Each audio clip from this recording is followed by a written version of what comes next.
There are different types of diets that serve different purposes. Find out which one suits you the best at search strength results.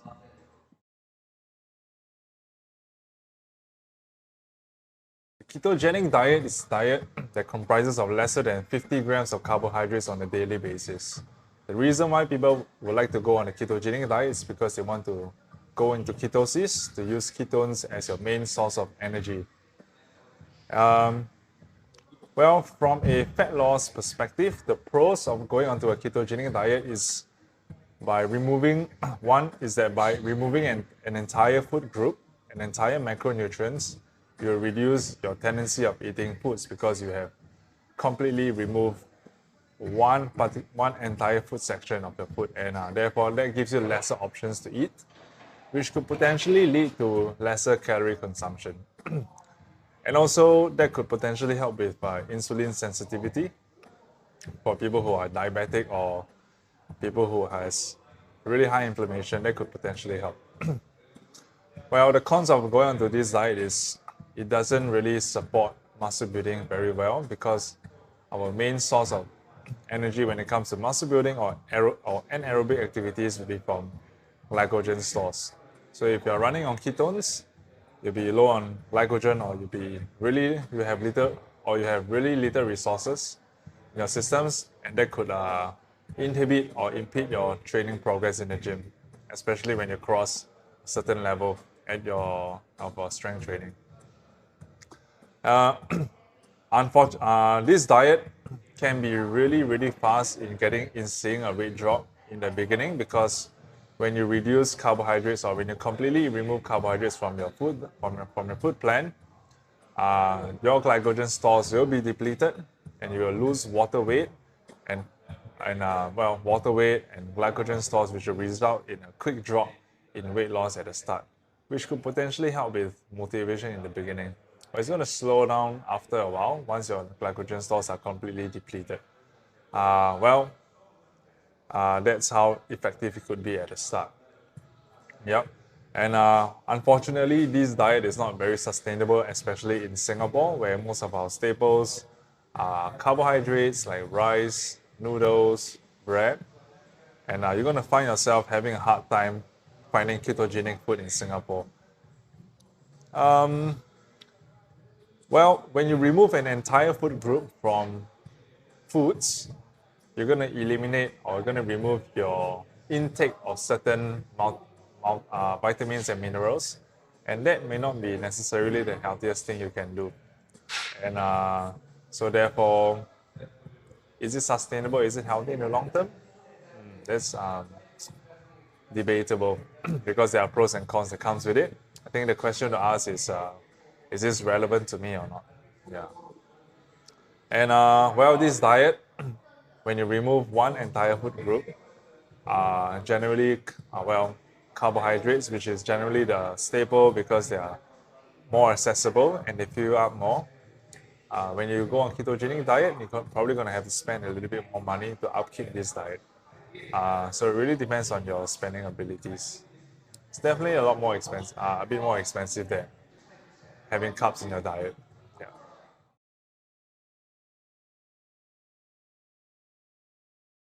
The Paleo diet, short for the Paleolithic diet, takes into account the presumed diet of our Stone Age ancestors, and it encourages consumption of foods that are whole, such as meats, fruits, and vegetables that are grown from the ground. It eliminates processed foods such as sugar, grains, and legumes. The pros of the paleo diet is that it eliminates processed foods, which will help you improve on your health, and generally helps with blood sugar management. And it also introduces healthy foods and healthy proteins and fats into your diet. The cons of it is that it's more expensive because foods that are whole are generally more costly compared to processed foods, which are a lot more easy to consume and to find. Well, when I say cost, I mean from a dollar point of view. It could be costly from a health perspective. So it really depends on how you define costs. But strictly from a dollar point of view, it's a lot more costly compared to just eating regular foods that includes refined foods and processed foods. This diet is generally quite sustainable.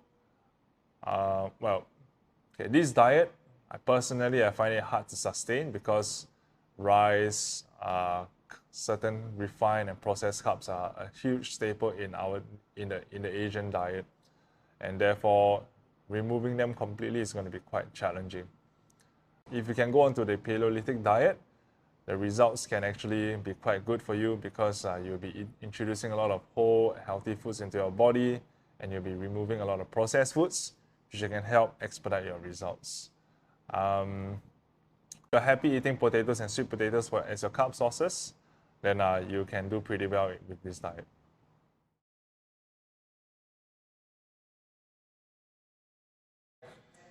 The low carb diet is a diet that has lower in carbohydrates, but is not fully eliminated. General definition of a low carb diet would be a diet with 100 grams of carbs or less. Well, the pros of doing this diet is that when you remove when you reduce the macros of a food group, just like the ketogenic diet, you restrict yourself from eating a certain amount of food, and that could potentially help with fat loss because you generally are consuming a bit lesser calories.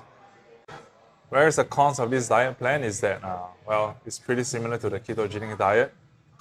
You will have lesser glycogen stores in your systems, and therefore you will not be able to push as well in the gym or in anaerobic activities. Yeah, so that's one of the cons. You could lose weight, but you may not be able to perform as well in the gym as if you are compared to a regular diet. This diet plan is really, really similar to the ketogenic diet. So at the start, you're going to see a massive weight drop as well due to a reduction in glycogen stores and water mass, which would help with motivation as well. This diet is definitely more it's sustainable because, well, once again, carbohydrates are not it's not an essential macros in our system. We don't really need it to survive. But with low carbs, you're going to find yourself more satiated compared to having completely no carbs. And there are certain carb sources that are actually really satisfying, really satiating. Things like leafy vegetables, things like sweet potatoes, resistant starch. They have quite a bit of volume, but they don't have a lot of carbs with them. So that can be quite sustainable from a satiation point of view. But then again, if you're in Singapore or if you're in Asia, or most places would have a lot of carb sources as their main dish. And if you are on low carbs, you're going to find yourself having a hard time finding foods like that. Is it healthy? Yes, I think it is healthy because you are not excluding food groups. You're still including them into your diet plan. So you still have multiple variation of vitamins and minerals, a plethora of them. You're just being a lot more careful with the quantity. Yeah. And this diet generally is, well, more affordable simply because you can include some carb sources. You just got to be a lot more careful when you're out. You can still eat rice, you can still eat noodles, you can still eat bread. Just got to be careful with the quantity that you're on. Yeah.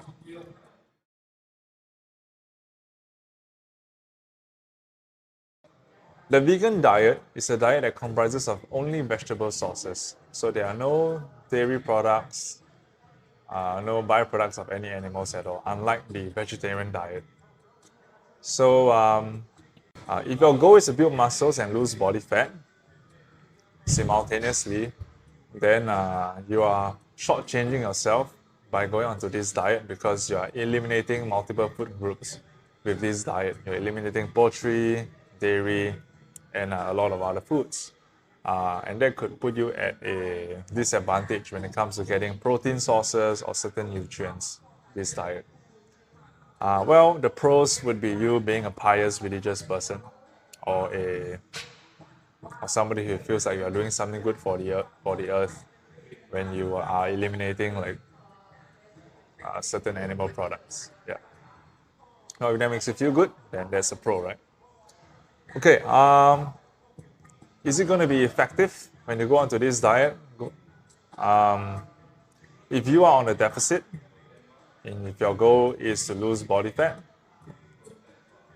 then it could be effective. But if you have been eating healthily already and you are converting into this plan, you're going to find yourself having a little bit of a harder time getting all your proteins in because, well, you're going to put in a bit more effort. It's a lot harder than just eating chicken or eating meat proteins because they are a lot more readily available and they are complete protein sources. If you're on a vegan diet, you have to find multiple protein sources and that takes a lot of effort. Yeah. So I don't think it's as effective. Yeah. Next, is this diet sustainable? It is sustainable, but you've got to put in a lot of effort into sustaining it. You're going to have to prepare a lot of your foods. You're going to have to make sure that you find your own protein sources, especially when you're eating out. Not many places outside has a lot of vegetarian foods with a lot of protein also. So that is challenging. Yeah. But it can be done. Anything that you want, well, in anything we do, if we put our minds into it, we can surely get it done. But it's just way harder than your meat eating counterparts. Yeah. Is it healthy? So I think it's a misconception that a lot of people have when they think vegan diets or vegetarian diets are healthier. It's not because you are eliminating multiple food groups and you are depriving yourself of multiple sources of vitamins and minerals, which you can obviously replace through supplementation. But if you're not having any of this supplementation, then you're putting yourself in a more, I feel like you're shortchanging yourself. Yeah. Is this diet expensive to commit to? Well, everything that we ask ourselves in this line of work is this going to contribute to muscle building and fat loss? And if your goal is to pack on a lot more muscle mass, you definitely have to make sure you're clocking enough protein. The cost of the food may not be very high, but it's gonna be expensive to put in a lot of time and effort into crafting out a meal plan that has high in protein with only vegetarian or vegan foods. Yeah, so it's expensive from a time perspective. Yes.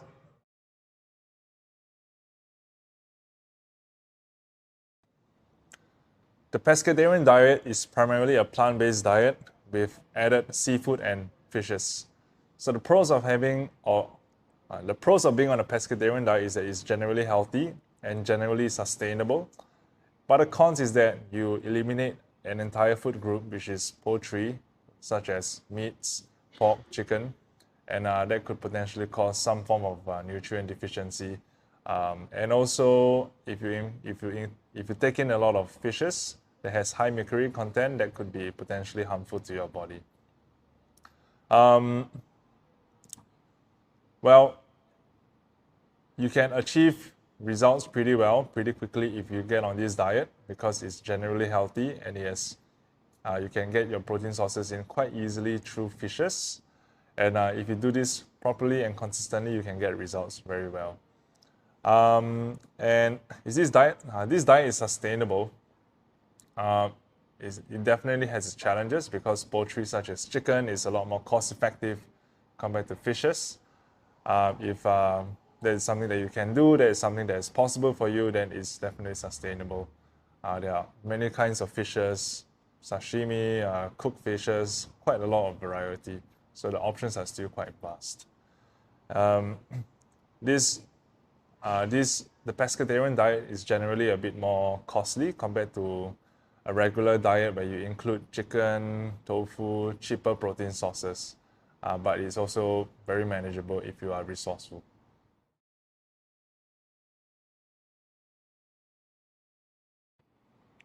Intermittent fasting is an eating pattern that alternates between eating and fasting. So typically, people would fast for 16 hours and consume within an 8-hour window. It could be even shorter, up to 4 hours. The pros of intermittent fasting is that it eliminates food consumption outside of a certain time window, which could potentially help you reduce food consumption. And it also introduces structure into your eating habits, which could help simplify things. Also, it could also help with cellular repair. And all of this could potentially help improve your health and improve body fat loss. The cons of intermittent fasting is that it is pretty rigid and it could potentially hinder with your social life, and also it could potentially cause you to overeat within your eating window, which kind of defeats the whole purpose of this whole diet. It can be quite simple to introduce intermittent fasting into your life. More often than not, a lot of us would be on an intermittent fasting timeline when we just eliminate one meal in the day, typically breakfast. So you just have lunch and dinner. There's actually typically an 8-hour eating window, so you're intermittent fasting already. So generally, when people intermittent fast, they feel a bit more alert in the morning, especially when they eliminate breakfast in the day. So when you implement the intermittent fasting diet into your life, the results can be pretty fast, especially when your eating habits are very inconsistent and very disorganized. Once you introduce structure into your lifestyle by doing intermittent fasting, it could potentially eliminate a lot of foods that are outside of this window that you normally consume, which could help you lose weight pretty quickly. And I find it pretty sustainable as well. If you find that you can operate on an empty stomach first thing in the morning, some people may not be able to do so. Some people may feel like they need food or certain types of fuel to keep themselves productive and energized. But some people can operate on just caffeine or on just black coffee. That actually keeps you in a faster state. Even when you consume like black coffee, that's completely fine. Well, this diet, it depends on how you respond. Some people will have a huge appetite increase once when they've been fasting for a while, and when that happens, they could potentially indulge a lot during the eating windows, and which defeats the purpose of intermittent fasting or weight loss if that's your goal. But generally, it's quite sustainable, I find. Yeah. So this diet, going on to intermittent fasting could potentially, it's actually a very fluid diet. If you are somebody who spends a lot of money outside of this eating window and you are completely fine, and if you feel fine eliminating these foods, you could potentially save a lot of money actually, if you think about it. But if you are somebody who feels like you need to reward yourself for fasting for enduring a fast for such a long period of time, then you may end up spending more money rewarding yourself, and that could potentially increase in the cost of your food.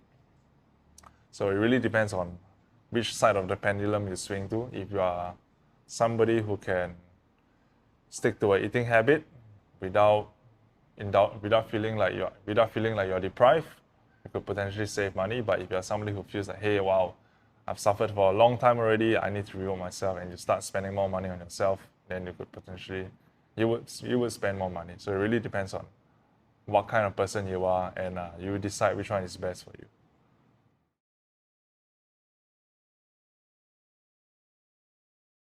The carnivorous diet is a diet that comprises of only meat. You are basically eating like a carnivore. So, well, there are no macros limitations to them. Generally, I feel like, well, the pros of this diet, there are not a lot of pros because you're eliminating food groups like fruits and vegetables. These foods like this are very satiating, they're high in vitamins, and if you eliminate them, you're putting yourself in a state where you are shortchanging yourself of a plethora of nutrients and vitamins. So that's really not the best thing you can do.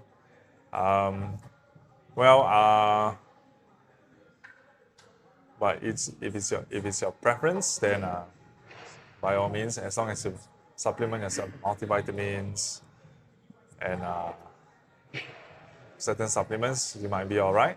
But you are shortchanging yourself from lots of foods. Next, is it effective? I think it all depends. If you are eating a lot of calories with a lot of sugar, and you've decided that, hey, I want to go carnivorous, Honestly, I've never heard of anyone who's on it. You may see results, same reason as why you are going keto. The carnivorous diet is sort of a subset of a ketogenic diet, high in fat and moderate in protein. Well, it could be effective in the start when you see a drop in weight from a reduction in glycogen and water. That could motivate you at the start, but in the long term, it may not necessarily be the best thing for you. Is it healthy?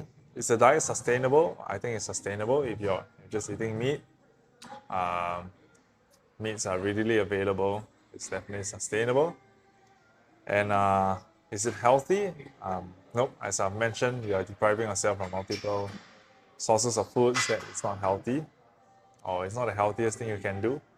So if you want to keep it as healthy as possible, you consider adding some supplements like multivitamins, magnesium, and all that kind of stuff. And this diet is definitely more expensive. Meat is expensive. So to make sure that you feel full from just eating meats, you may have to spend a little bit more money compared to having a more balanced meal plan. Yeah.